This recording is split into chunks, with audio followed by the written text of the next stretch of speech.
Can you confirm if I'm audible?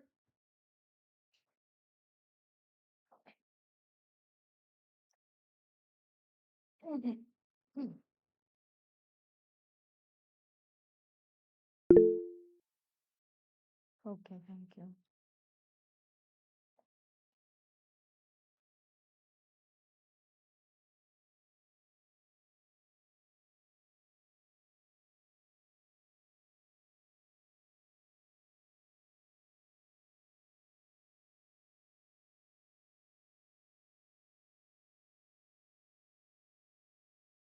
Basically, in the previous week, by week 4, I think the major part of the lecture have been covered, and now we have moved into another part of the ACN course. That is the advancements that happened in the last couple of decades in the in networking. So basically, the topic that would be covered in, I think, in the rest of the lectures will be basically on the traditional networks. What was the issues that researchers and people found with the traditional networks, and why those issues happen. So we look at the design philosophy, what was the design philosophy behind the current internet architecture, and then what are the issues that people faced, and then the current will move to the current generation network, which is basically about discuss about the network virtualization, software networking and all, and then the future networking concepts such as programmable network in network telemetry, data center networks, etc. will be discussed. So this is basically the outline of the upcoming weeks. So let's start. Let's take a look at the traditional network and see the design principles, and then see where the issues were and why we need to go for the new advancements. Share another screen. Thank you.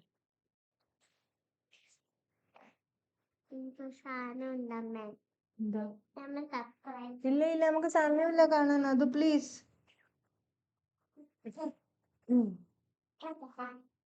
Ah.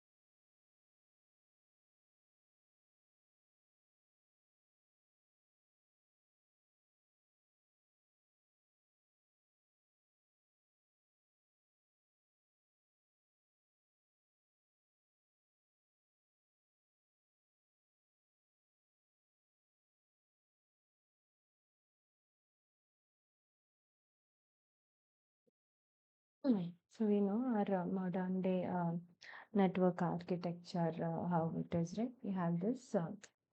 As we know how the modern day, the typical network architecture that we have all learned in our undergrad course. Typically, we have a layered architecture, right? So in the OSI model, we have basically 7 layers. In TCP/IP model, we have 4 layers. So we have the application layer,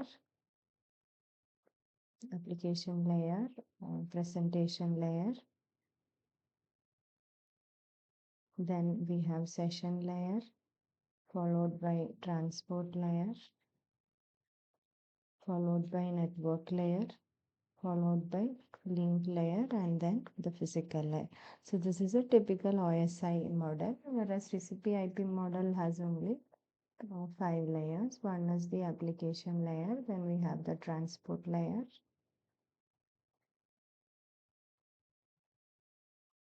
network layer, link layer, and physical layer.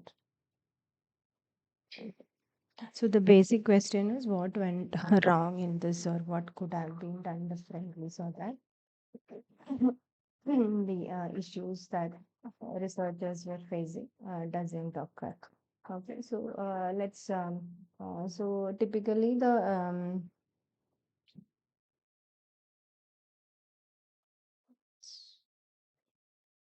right, yeah. Typically the internet was defined was like created in in early 1960s and 70s. Okay, so the first internet the first network to come up was what we call as the ARPANET,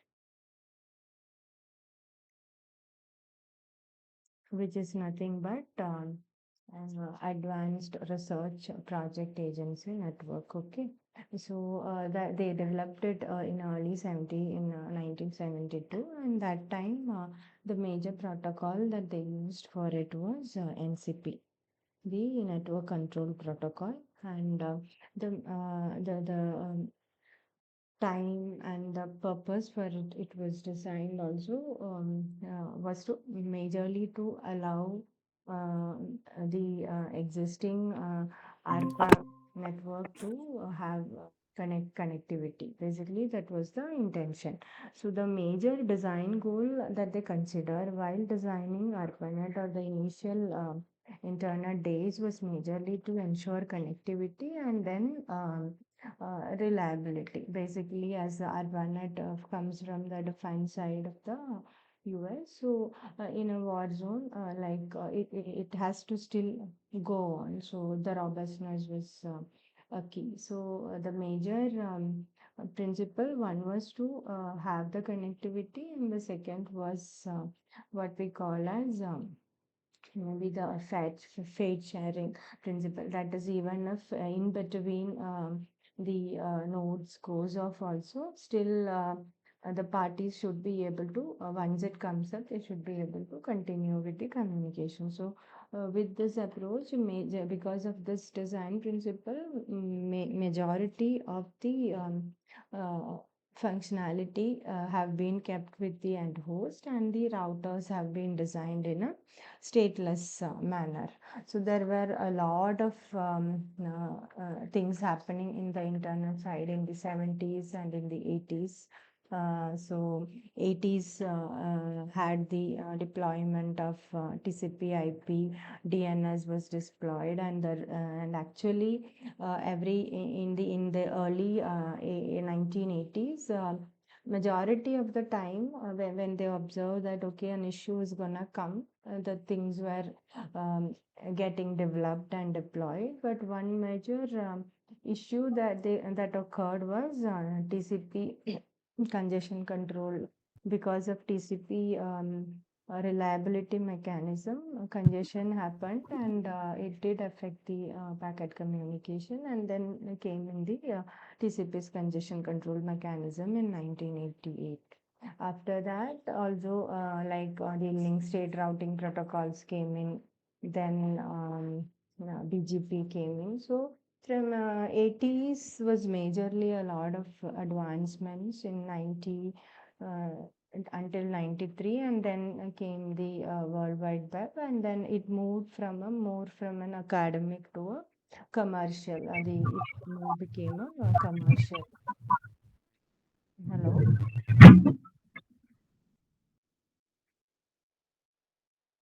Hello.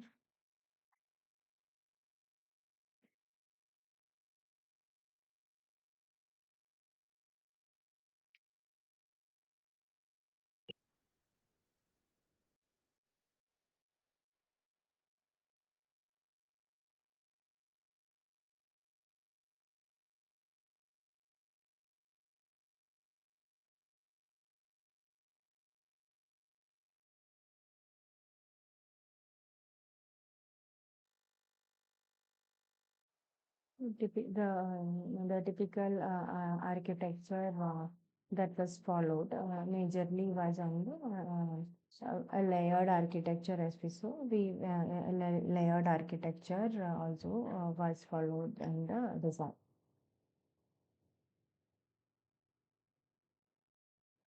Give me a minute.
Yeah, so basically we have seen that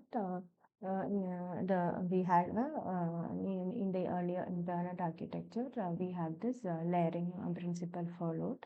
The layering was brought in so that the functionality could be given to each layer, and one could develop the functionality independent of the other layer. So with this layering approach, how it works is, from every higher layer, the data will be sent, and the lower layer will add the corresponding header and send it to the downstream. And when packets come in, for example, if you take this TCP IP model, so when an application wants to send a message, it gives this message to the transport layer, where the transport layer specific header will be added to it, and this message will be appended. So this becomes the PDU, the packet data unit here.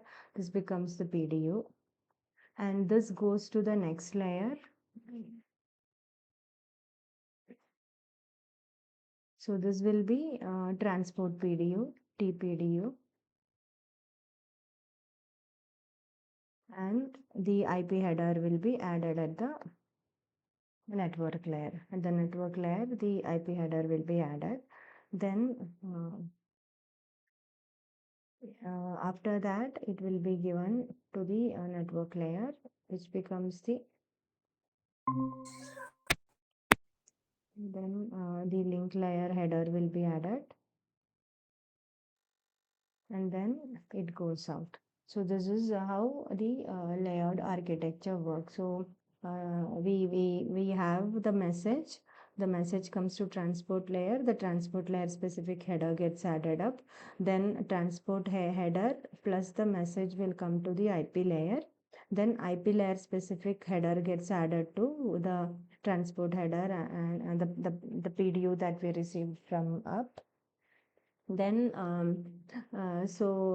when at the IP layer, again this IP header plus the whole packet goes to the link layer, and there the link header layer specific header will be added, and then it will be transmitted out. So we use this concept of service data unit and packet data unit. So it is like one layer is providing a service to the other. So there is a vertical communication like this across the layers. So when a source and destination is communicating, so it is typically this. If this is a source, there will be an application layer, transport,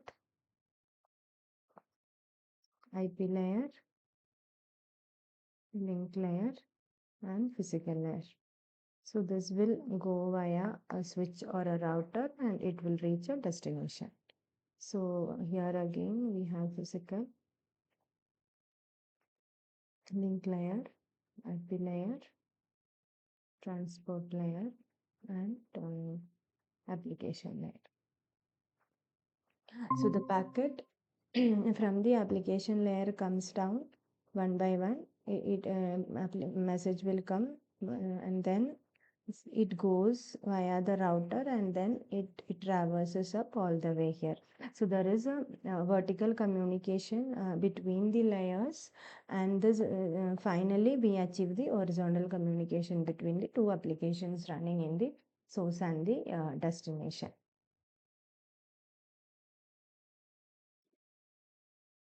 Okay. So, since this is a router, we will have three layers in this router. If you see, there we will have physical layer, we will have link layer, and we will have network layer. So, if instead of this one, if we had a switch and a router,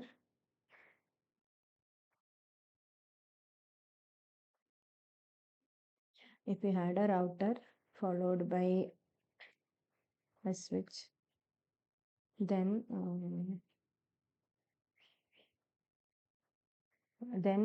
it is typically router is a layer 3 device and switch is a layer 2 device. So in the router we have the network layer, link layer, and physical layer.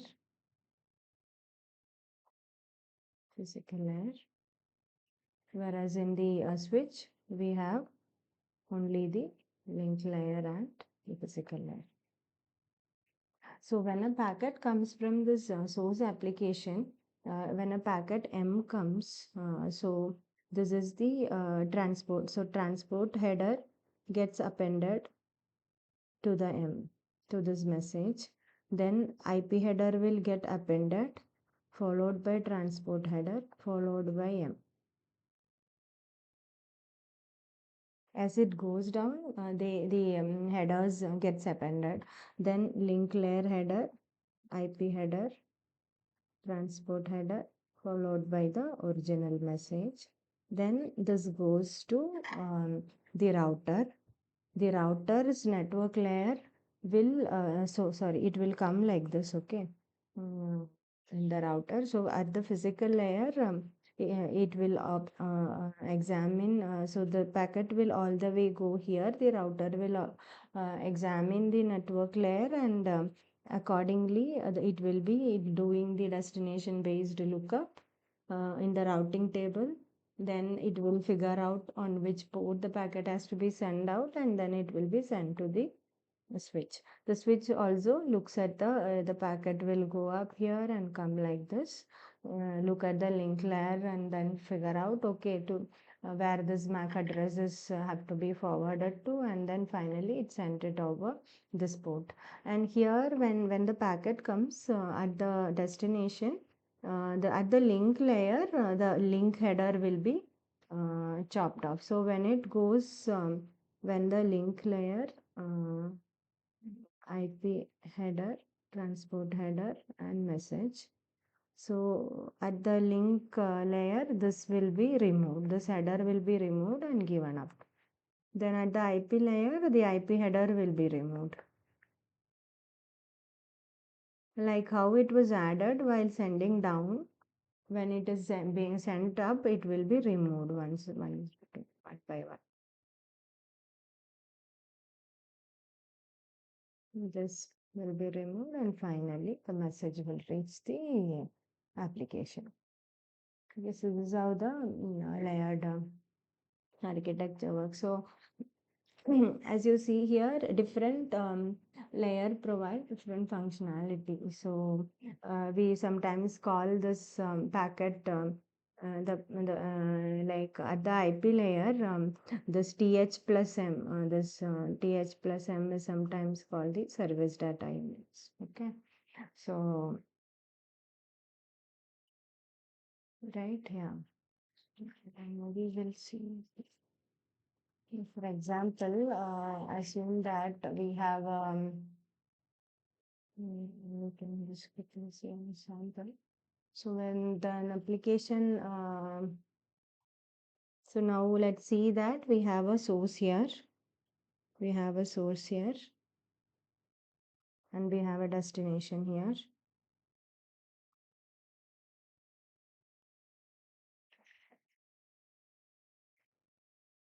And there is this router. We have a router here. Okay. So the source is connected like this.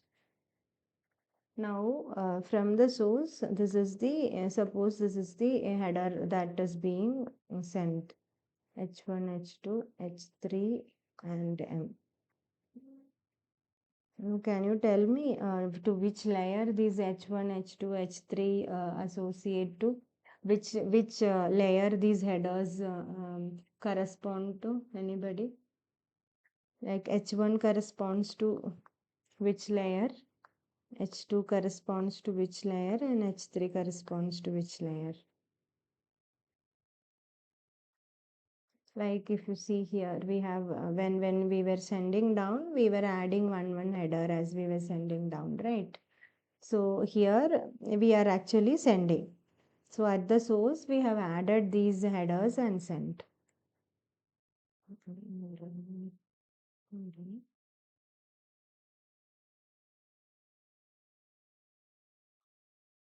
We have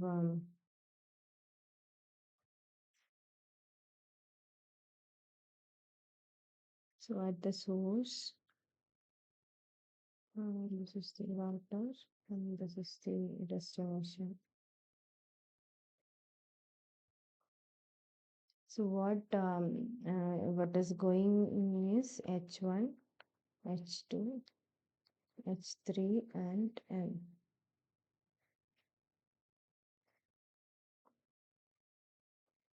Physical layer, link layer, this is network layer, transport layer,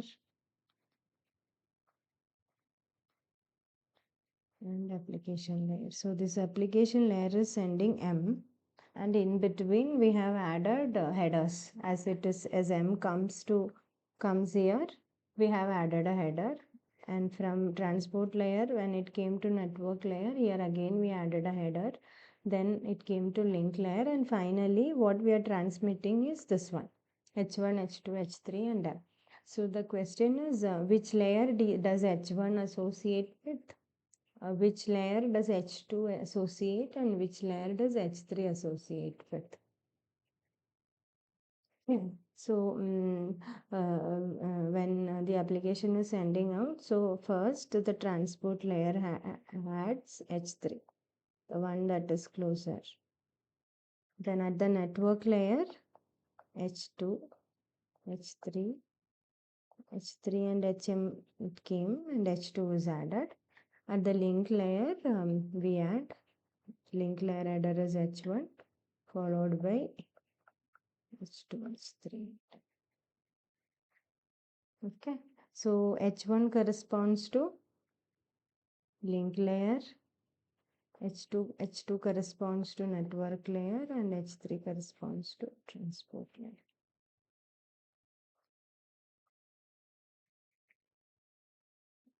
Okay. So the terminology here is like, so at network layer, if you see, we have H2, which is added by a network layer, and we have H3 plus M that came from transport layer. So this is normally called as SDU, service data unit, and this whole thing is called PDU. So at link layer, this will become the SDU, the one that came from top.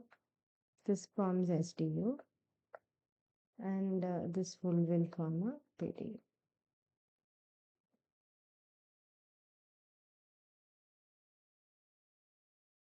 Another example.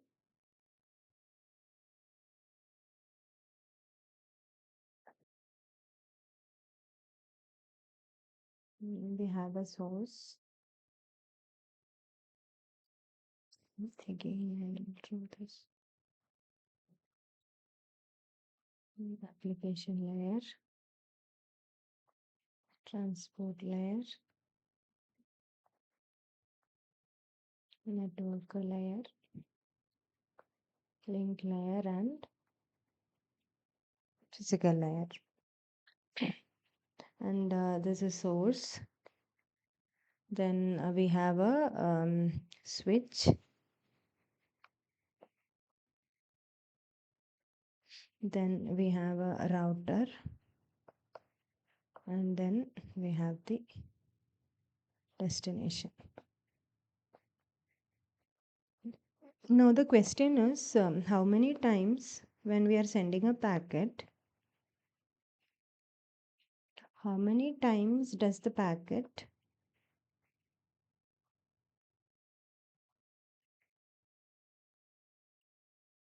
traverse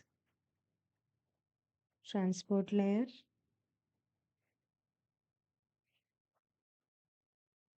network layer, link layer, and physical layer?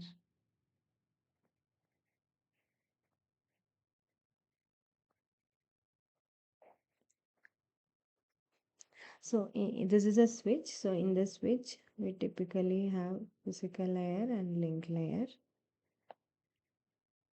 And in the router, we have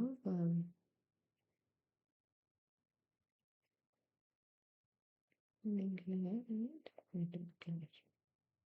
So when the packet comes, so it typically traverses all these layers in the source.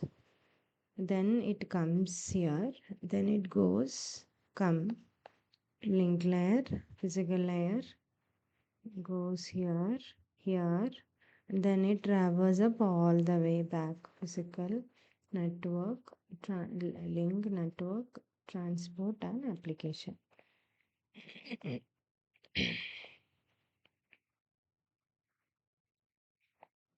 So if you see how many times the packet is traversing the physical layer, once while going one here, two going up, coming down three, going up four, five, and then six.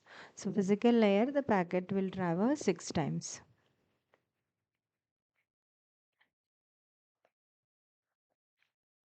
Six times. Link layer, if you see here, 1, 2, 3, 4, and 5.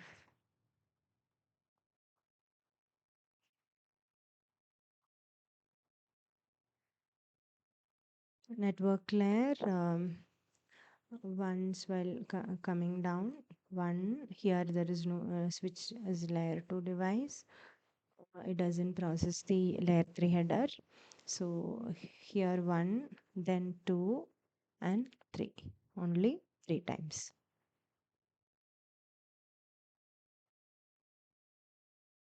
And transport layer,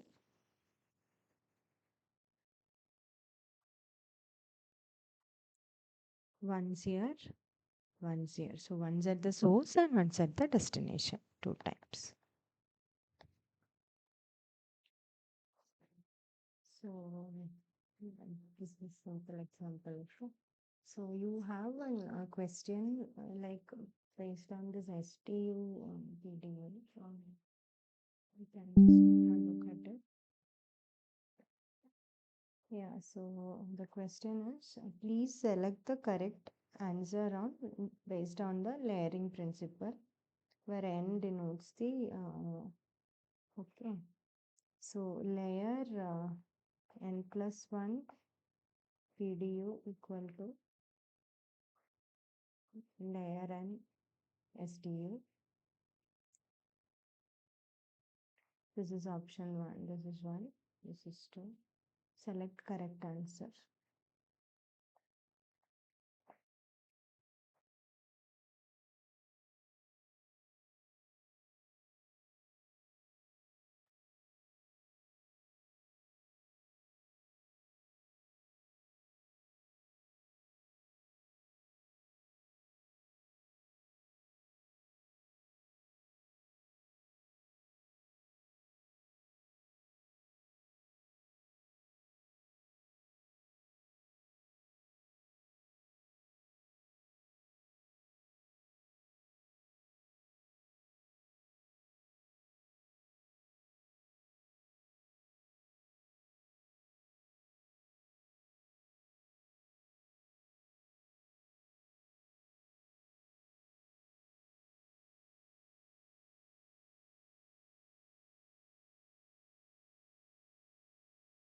Okay.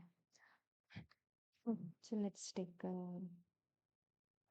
example like this. So 1, 2, 3. Okay. So this is application. This is transport. This is IP, lane, and physical. Okay. So we are, let's number it 1, 2, 3, 4, 5. So what the first option is layer n plus 1 PDU equal to layer n SDU.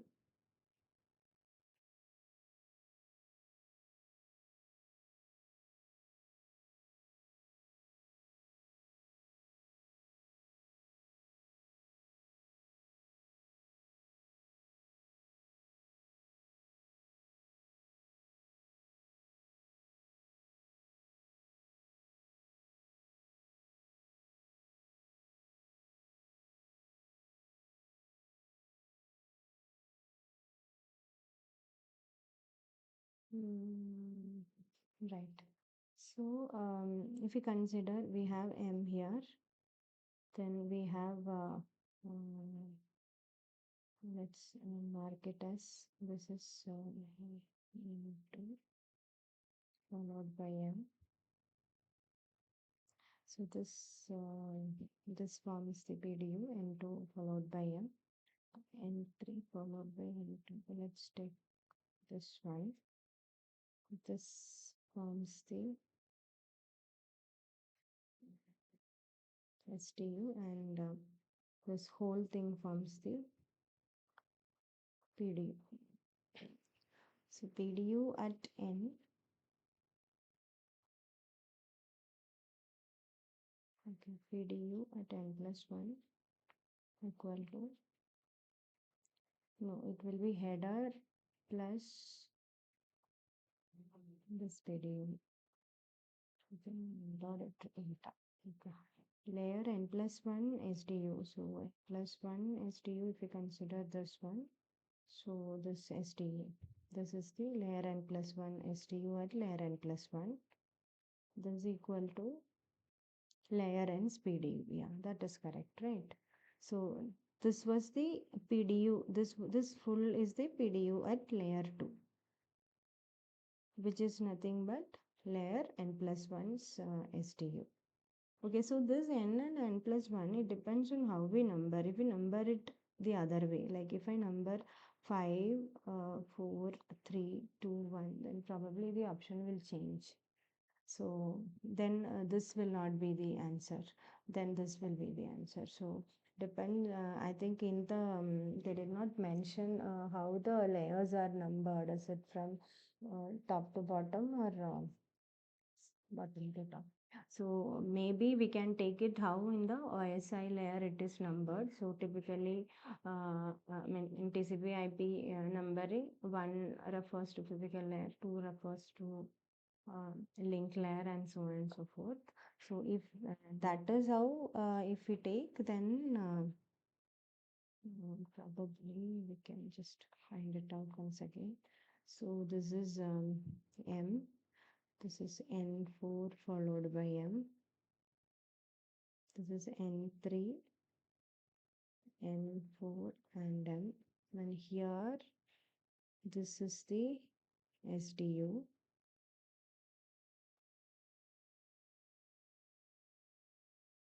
Okay. So N plus, so if you see PDU at N plus 1, PDU layer N plus 1 PODU is equal to layer N's SDU. So this options becomes correct if we number it this way. If we number in the reverse way, the second option will. But I think this should be the right numbering followed. Okay, so the option is this one.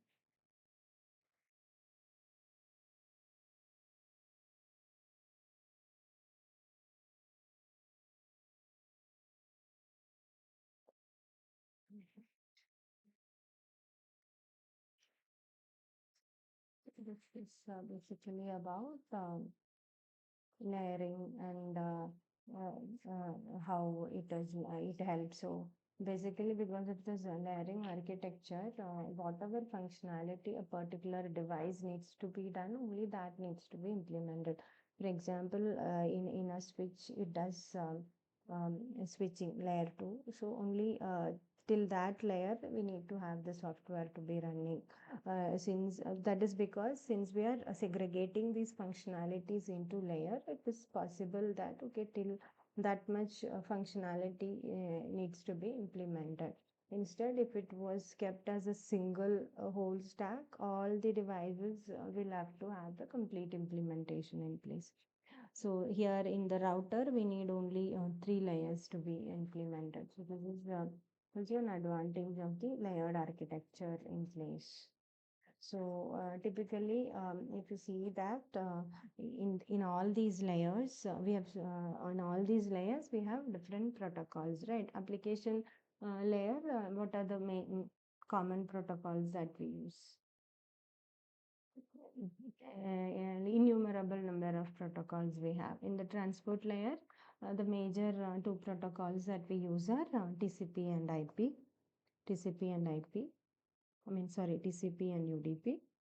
In the network layer, IP is the major protocol, whereas in the link layer, again, we have Ethernet, PPP, and other things. In physical layer also, we have copper, fiber, radio, optic, and other things. So typically, if you see at every layer, we have at least more than one uh, options available. So transport layer, either we can go for a reliable TCP or we can go for the unreliable UDP. The application have an option to choose. Whereas at IP, there is only one mechanism. So we typically call this the hourglass model also. So because we have only one this available at the network layer, here the waste of this becomes thinner, and we also call it the hourglass model. Okay, so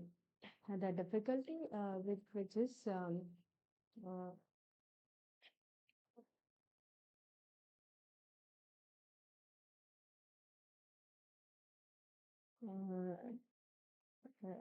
difficulty with such an approach is because this there is only one network protocol that allows that allows the or that achieves the connectivity. It reduces the options available for trying out new protocols and other things. So everything is now built on top of IP, and in on top of IP, there have also various other what to say not implementation. Um, for example, an issue in one issue such as the IP addresses were getting depleted. So initially, there was this classful addressing from which we moved to CIDR, like classless interdomain addressing, and this brought in this concept of NAT. So network address translation to reduce the public IP usages. The concept of NAT came in, and because of this, what happened was because one has to in every enterprise before connecting it to the router, there has to be a translation done. So a lot of middle boxes came into picture in the deployment scenarios, which you basically implement NAT, firewall, etc. And these are all these middle boxes came in supporting majorly IP and TCP and UDP. So this again became another problem for new inventions, because if someone have to come up with a, new transport layer protocol and need to test it around first, since majority of the middle boxes and they are majorly closed also, so since as they don't support these new protocols, it's very difficult to test and come up with whatever new protocols people try to come up with. It's very difficult to have a real-time testing done. So there is the sir have been showing couple of papers in the lectures. There is this another paper which I think it will be a good read. Um, why the internet only just works. There's a paper from Handley wherein the author actually gives a complete history of what all happened from 1970 to 1993, and then also depicts the issue, the term called ossification of internet, and what are the issues with the current architecture. So, and one more thing that I would recommend you all to go through is there is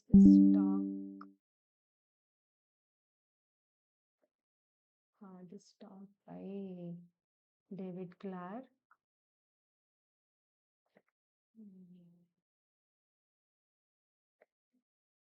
yeah, this one you can watch this YouTube video. The paper title I'll just share on screen.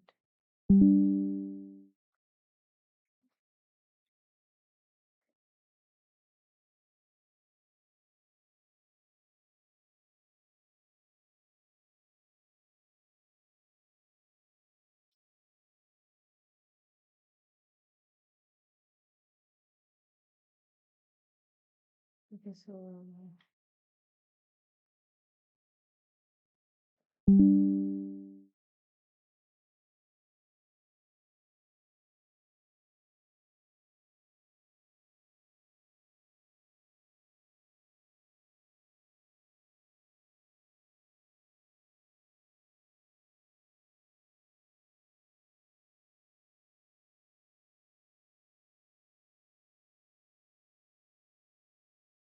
this is a paragraph from the paper that I just shared. That is why the internet only just works. So it's written by the author that how will one devise a new protocol, and how will a protocol become widespread? So there is a vicious circle, like application developers will not use a new protocol, even if it technically superior, if it will not work end to end.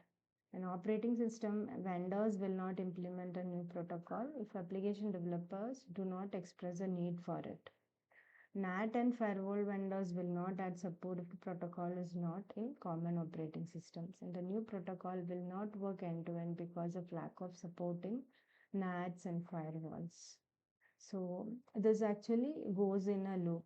So basically, the author, what the author tried to summarize in this paper is until it is a pressing need, or if there is if there is a monetary benefit for any of the operator to put in, it have become very hard to bring in any new change into the current at the TCP and the at the transport and the network layer. So you can have it's a very easily simple paper.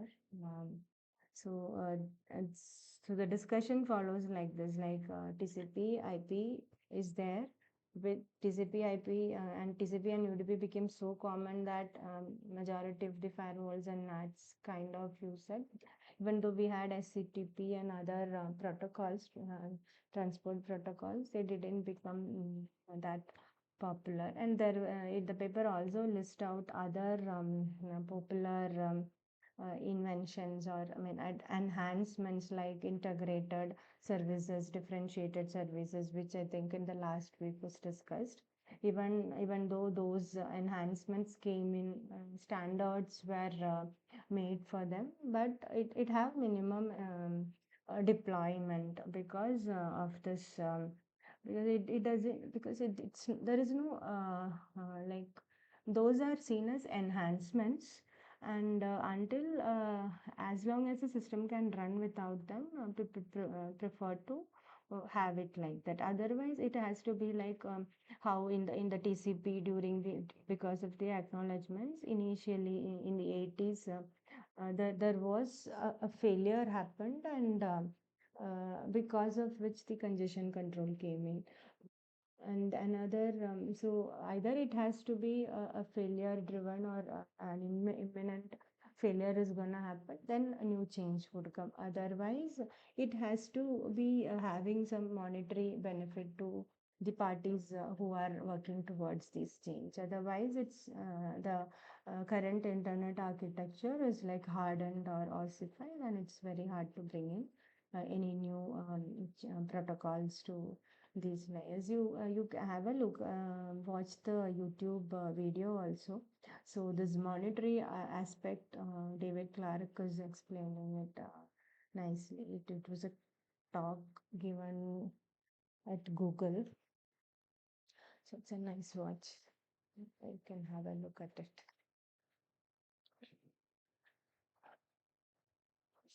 Yeah, so basically, internet is ossified, and then the attempts to bring in the changes is by the concept of virtualization. So that's what the in the current time, that is what is being attempted at, like, as we have already seen the concept of virtualization in the end host, like in the end host you have a hardware, we have a hardware, and on top of the hardware we have what is called as hypervisor, and on top of the hypervisor we have virtual machines running. So the hypervisor will abstract this underlying hardware, the CPU, memory, everything, and then it will give a virtual CPU, virtual memory, a virtualized view to the uh, machines, and that's how we run the virtual machine. So same concept of abstracting the underlying network, and working on it is what is happening now. And in the future, what we are looking forward is the software driven programmable networks, and other things. So with the like the programmable network, the software defined networking, and the programmable network, this have brought in a lot of flexibility into how present networking devices work. So with virtualization also, for example, we have so typically, if we have like a physical server on top,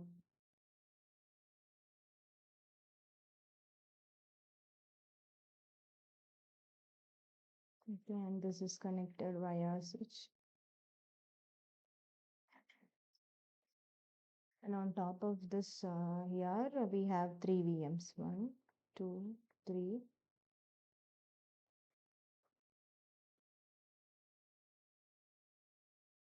So typically, for let it be in VLAN 1, VLAN 2, and VLAN 3, V1, V2, V3.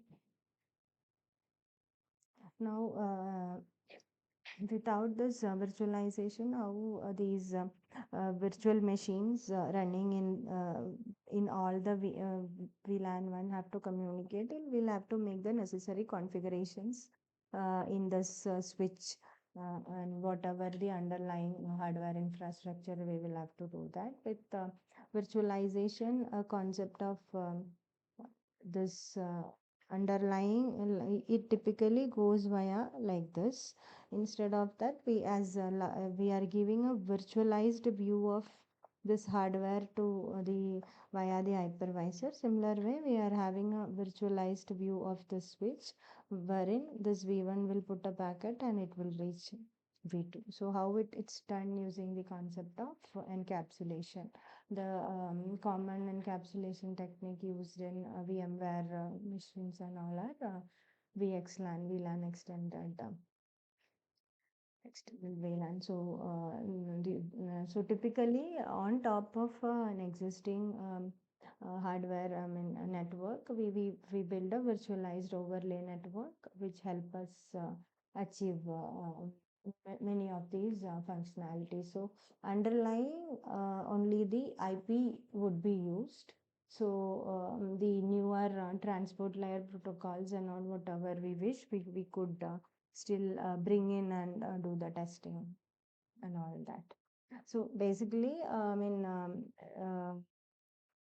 in this week's lecture, basically it was uh, the introduction to the history of internet, followed by the issues and how the change how the changes became very slow post 1993, and then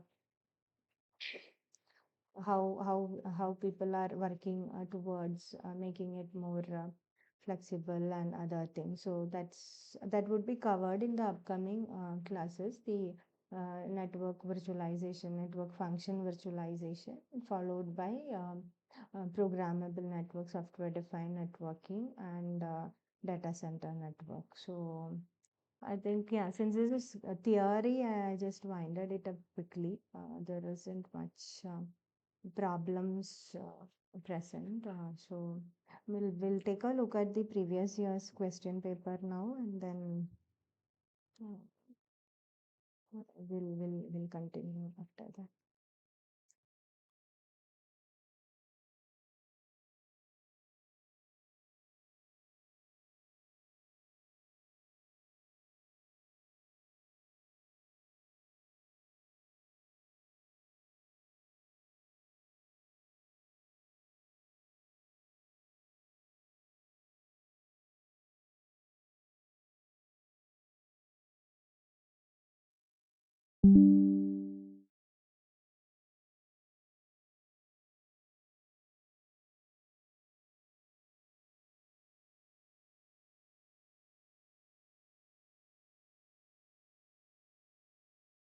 Yeah, so this was the question we just looked at some time back. So considering the numbering in line with how we have in the OSI model, like or TCP IP model, the higher layers numbered with the larger number. So the answer here is A. Yeah.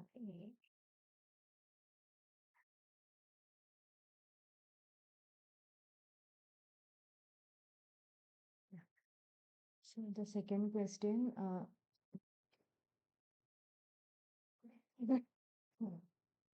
NCP stands for It's it's network communication protocol. Okay, TCP. So initially, when the ARPANET was designed, it was a network communication protocol. Then later, they felt that it's better to segregate the transport and the core routing functionality. So that's when the IP layer and the transport layer came in. So any kind of service could be built on top of the underlying network layer. So initially it was network communication protocol. Later it was split to network layer and transport layer. So the answer is network communication protocol. Which of the following is not part of Surf and Khan's internetworking principle? So uniform addressing scheme is a principle. So initially we had the classful addressing, and then later it was moved to CIDR. Then best effort service model. Yes, so I internet always try to do the best effort delivery of the packet. Stateful network for effective resource sharing. So this is not something that is there in the principle. In the principle, we have a stateless network, and the last one is decentralized control and minimal autonomy. So A, B, and D are the principle. C is not. So the answer here is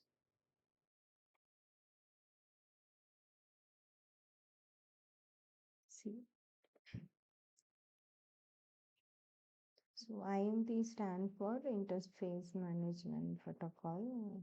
That's okay. So Can you tell me what is the answer? I mean, I'll pause here for some time, have read the question, and probably you can type in the chat what the answer is.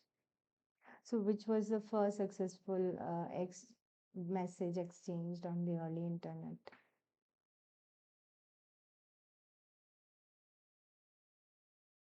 So it was in the lecture service saying, right, after the two, when the third character was sent first, the system crashed.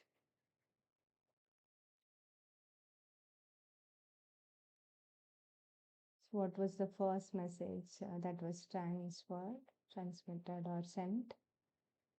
Any idea?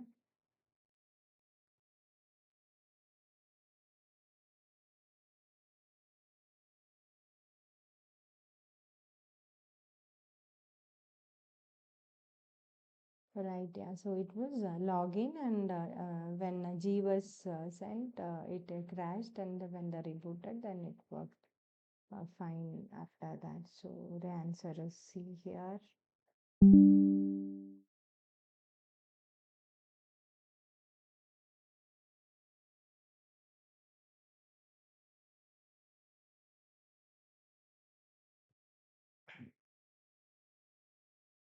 Which of the following is not true about the layering principle?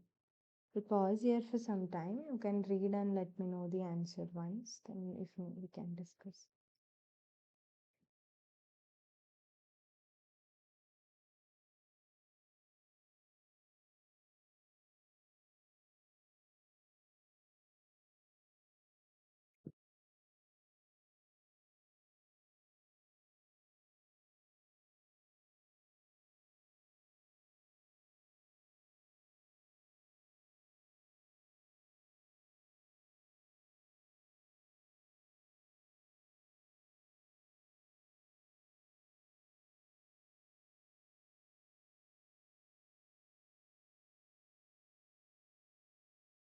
You can type in the answer.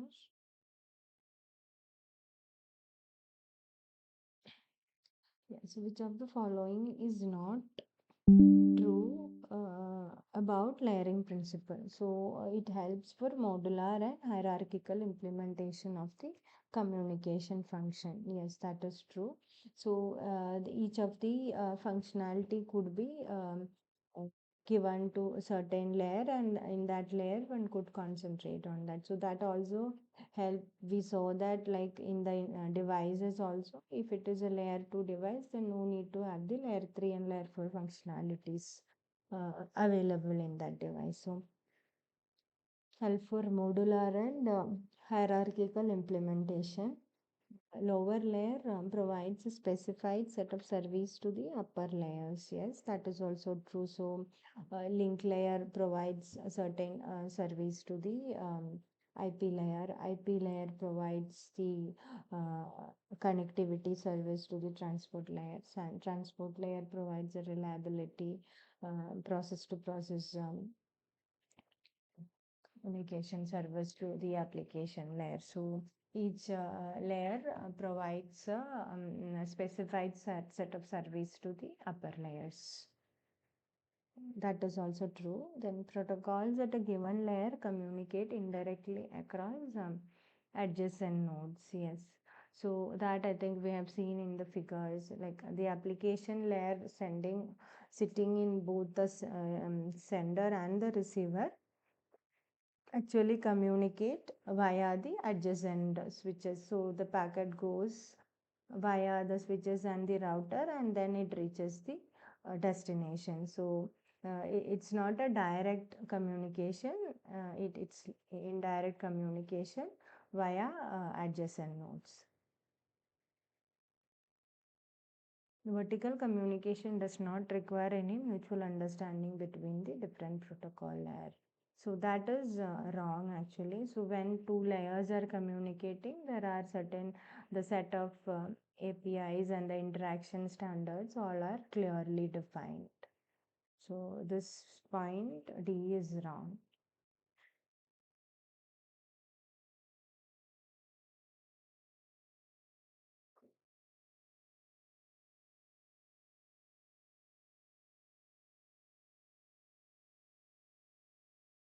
Which of the following statements is incorrect about network protocols?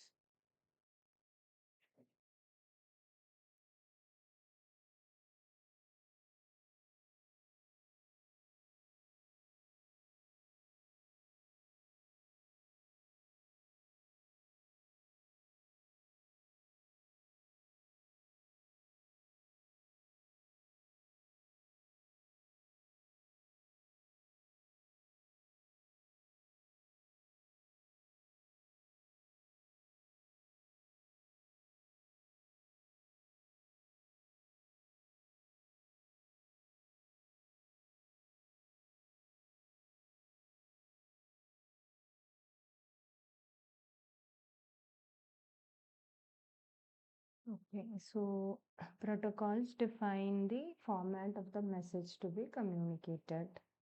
So that I think everyone agrees, right?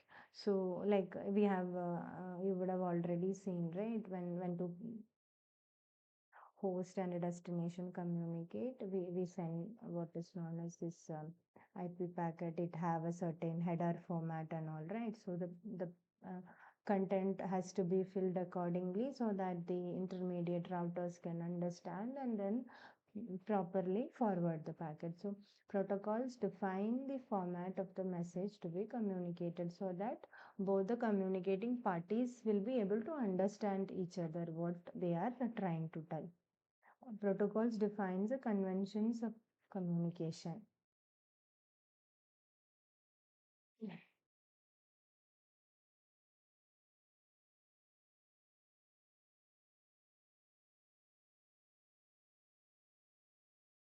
Mm,